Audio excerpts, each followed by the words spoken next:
Hallo meine Lieben, ich habe euch jetzt mal ein paar Lineale mitgenommen, um einfach mal zu schauen, wie die funktionieren und was die jetzt können.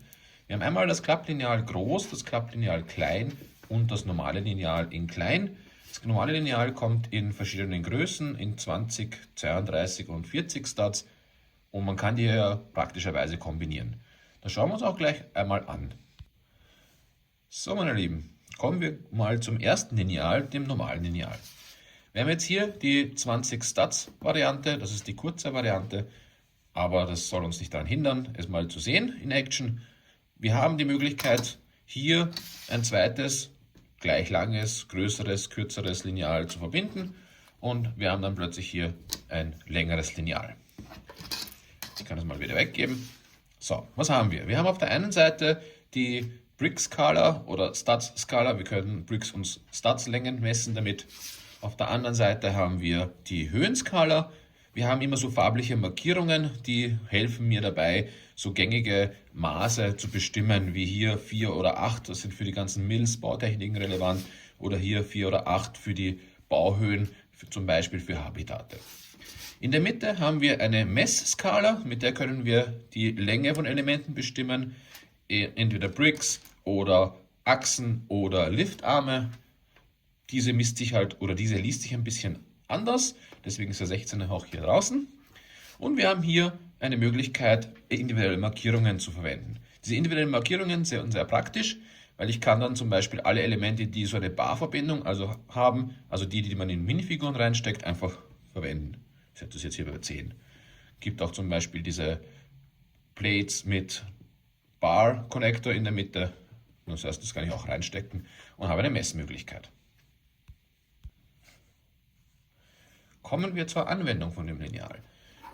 Das Lineal ist ideal zum Mocks und Landschaften bauen, denn nicht nur die Längen und Höhen habe ich, sondern auch hinten auf der Rückseite eine Tabelle mit den gängigen Winkeln.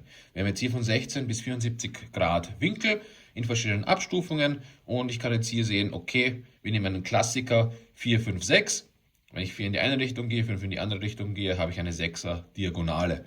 Ja, wie verwendet man das? Ja, ich gehe her, setze irgendwo einen Nullpunkt. Ich kann jetzt sagen, ich gehe in die eine Seite 4, in die andere Seite 5 und habe jetzt hier eine Diagonale, und diese Diagonale ist 53 Grad. Ja, da. Das heißt, ich kann jetzt hergehen, messen, und habe jetzt hier genau eine Diagonale von 6. Auf der kann ich dann zum Beispiel mein Haus setzen, und schon habe ich eine Diagonale gemacht. Auf der Rückseite habe ich nicht nur das, sondern ich habe jetzt hier auch Silhouetten für die Minifiguren. Das heißt, ich kann jetzt hier mein Lineal reinstecken und habe jetzt genau die Höhe von einer Minifigur oder einer Mini-Doll. Wenn man das jetzt vergleicht, habe ich jetzt hier eine höhere Figur mit einem größeren Kopf. Natürlich sieht man, ja, blöd. Man muss dann schauen, natürlich Köpfe mit Helme und alles Mögliche sind höher, aber die Basic Minifigur ist auch drauf. Das Lineal kann ich auch umgedreht reinstecken, und da kommt die Höhenskala ins Spiel. Auch hier habe ich M und D für Minifigur und Minidoll und kann dann hier diese klassischen Höhen messen. Schauen wir uns das Klapplineal an. Wie auch das normale Lineal ist das Klapplineal mit mehreren Funktionen ausgestattet. Ich habe versucht, alles, was das normale Lineal kann, sollte auch das können, bis auf das Bestimmen. Also diese Skala gibt es hier innen nicht, aber das ist ein Kompromiss dafür, dass ich halt relativ schnell ein sehr langes Lineal kriege. Das Ganze ist mit Magneten festgehalten, das heißt, es snappt, ich kann es schnell runternehmen. Ich kann das Lineal sogar so verwenden als Ganzes. Ich habe auch eine kleine Variante davon gemacht, quasi als Taschen- oder Tischvariante, die man jetzt immer wieder verwenden kann. Das nimmt nicht viel Platz weg, ist schön klein und handlich. Auch auf der Rückseite selbe Funktion wie beim anderen Lineal. Ich könnte jetzt hergehen, zum Beispiel sagen, ich will jetzt eine Minifigur messen. Minifigur. Das ist auch auf derselben Seite. Wir haben jetzt hier eine vereinfachte Skala. Wir sehen, wir haben auf der einen Seite die Bricks, auf der anderen Seite die Bricks Höhen.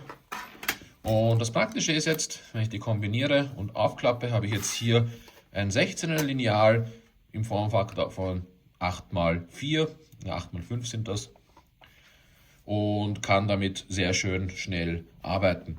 Auch hier wieder diese Funktionalität mit den Löchern. Ich kann also auch hier wieder eine Bar reingeben und individuelle Markierungen setzen. Und ja, das ist halt die Taschenvariante oder die Large-Variante. Beide kommen auch mit diesen Markierungen, mit diesen farblichen Markierungen. Und aufgrund des Platzes habe ich mir zum Beispiel jetzt hier bei der Höhenmarkierung überlegt, okay, wir sind hier bei 9, 10 und damit man weiß, dass es ein 20 ist der Zweier hier vorgehoben und dann sind es 20. Ja, das war es auch schon. Das ist mal ein kurzer Überblick. Ein bisschen wird noch daran gearbeitet, egal ob jetzt Klapplineal oder das ganze Lineal. Ob ich jetzt hier das kleine nehme oder das etwas größere oder das ganz große, ist dann einzig egal. Wenn ich mehrere habe, kann ich die kombinieren. Ja, das ist so die Idee. Das kommt dann vielleicht noch als Variante ohne dem Gelenk. Dann habe ich ein wirklich sehr schlankes Lineal. Schauen wir mal, vielleicht fällt mir noch was ein. Hier auf der Rückseite wollte ich den Platz auch nutzen. Vielleicht gebe ich da einen Teil der Tabelle, die jetzt hier drauf ist, auch noch drauf. Also das Arbeiten, das Weiterentwickeln daran ist noch nicht abgeschlossen. Ich habe jetzt hier auch eine andere Variante, wo der Magnet draußen ist. Das Problem ist, man muss halt immer wieder testen. Sieht man, ja, der hält nicht mehr so gut. Da macht man einmal so und schon fällt es auseinander. Wenn man einen leichten Halt haben möchte, kann man sowas machen. Man sieht, es gibt auch Spielereien, wie zum Beispiel hier mit dem Lego eigenen Scharnier. Das ist noch der erste Prototyp. Funktioniert genauso. Hier muss ich halt nur die Stud Connection ein bisschen stabiler machen. Ich persönlich bin der Fan von Gelenken wie magnetisch hier. Da kann nichts so schnell kaputt gehen.